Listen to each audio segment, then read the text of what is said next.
back to In and Around North Bay, and as you probably can tell based on the visual in front of you, we are not in the North Bay of California. We're in the nation's capital, Washington, D.C., to see some of the museums, some of the history, some of the food, and of course that trip required us to go to the Capitol building. We had to get our reservations ahead of time. They are free, and we arrived early to make sure you can go through security, but this was something really important for our kids to be able to see just the grandeur of it, to be able to walk through the halls of the place where decisions are made in our political process. It was really, really great, as well as all the history that's kind of packed inside of this building.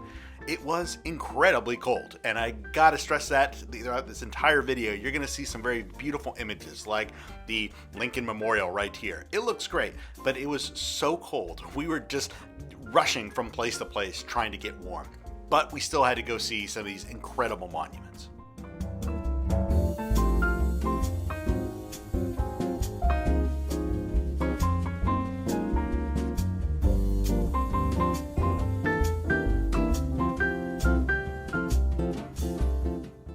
I love the Korean War Memorial. I spent some time living in Korea. My grandfather fought in Korea, and I find it a very powerful monument that's here on the National Lawn.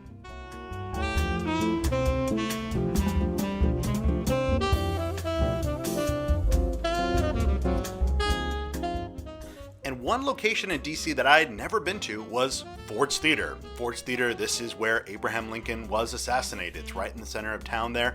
There's a great museum that's connected to it. It's got a lot of history about the theater itself, why it was so important, and of course the night where Abraham Lincoln was assassinated, as well as the gun that was used to kill him. But what really makes this museum stand out are the historians, the people who work for our national parks, who give an incredible performance. And really it's just one individual up there on that stage describing that night, describing the history. It's incredibly engaging, and they were able to do this for like 30 minutes. So in addition to just being able to go see this historic place, you get a lot of history from some very well-trained individuals.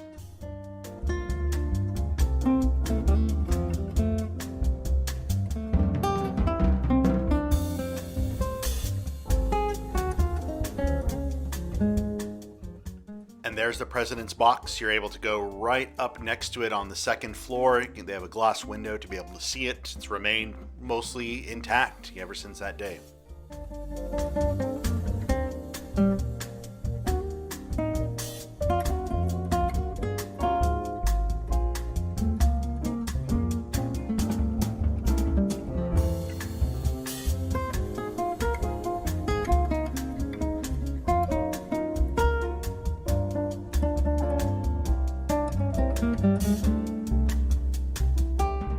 Now, you probably noticed that we love museums in our family. We love all kinds of museums, but perhaps my favorite museum in the entire world is the Smithsonian Air and Space Museum in Washington, D.C.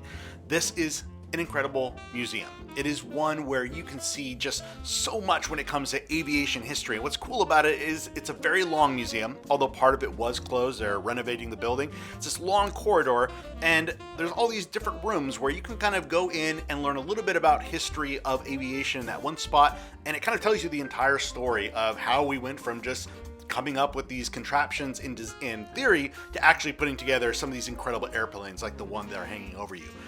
Just an incredible museum. There's so much to take in, to enjoy, and even if you just have a passing interest in all these things, I find that just the way it's laid out, the way that it's curated is incredible. So you definitely have to go to the Air and Space Museums in Washington, D.C.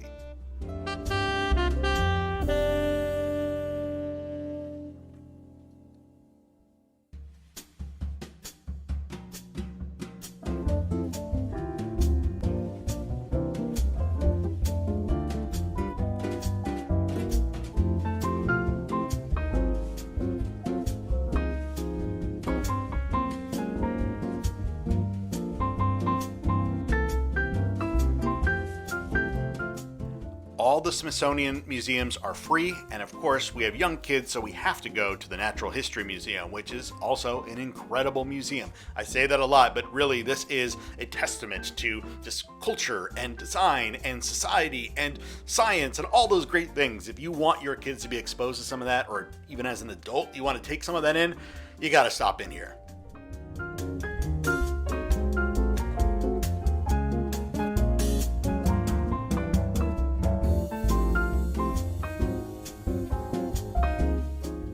The Smithsonian Art Museum is one that I wish I had more time to explore because it seems cavernous. It's just these giant halls. There's art from all around the world. I feel like I only scratched the surface of this museum. Maybe I only saw about a third of it. So I'll definitely be back. A lot quieter vibe than your Natural History Museum or your Smithsonian Air and Space Museum, but still a great place to stop in. We wanted to have some historic food in Washington, D.C., so we went to Ben's Chili Bowl. This is one of their newer locations, so this is not the traditional, the oldest one, the one that was so important in the civil rights movement, and it's been kind of this heart of Black D.C. for a long time. Of course, we wanted to go in because we've heard some great things about their hot dogs, their half and halves, their onion rings, their chili, and it was all excellent. And because we were in DC on Christmas Eve, we arranged ahead of time to go to the midnight mass at the National Cathedral. It's not quite in the center of town. In fact, we had to get a cab late at night to be able to get out here, but it was a great experience. Even if you are not religious and you just kind of want to feel some of the Christmas Eve vibes with a lot of people who are practicing, I think it's well worth it, especially for the music and just the wonderful celebratory tone.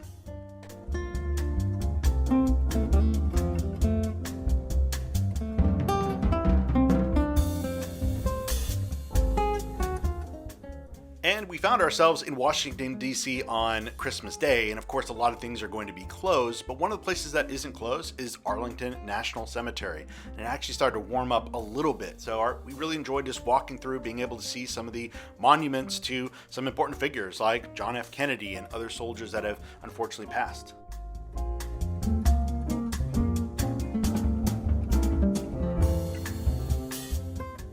And some niche local history I wanted to see was what's called the Dischord House. Dischord Records was a really important punk label back in the 80s and 90s. And there's a very iconic photograph of a band called Minor Threat sitting on the porch of this house. And this was a house that was kind of like the center of their label. Lots of people coming and going through here. So it's kind of just instrumental in that music scene from that time period. Now there are people who live in this house, so it's not a museum or anything like that. You got to be respectful. We just made sure we dropped by, took a picture, and said, yeah, awesome. I'm glad I got to see it.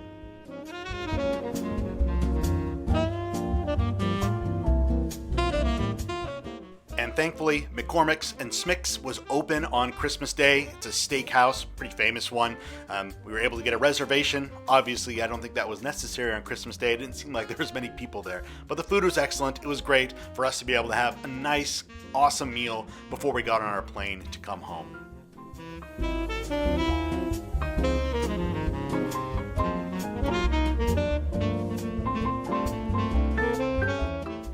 There we are having some of that clam chowder. I had the steak and potatoes, which was also excellent. My wife ended up having the salmon.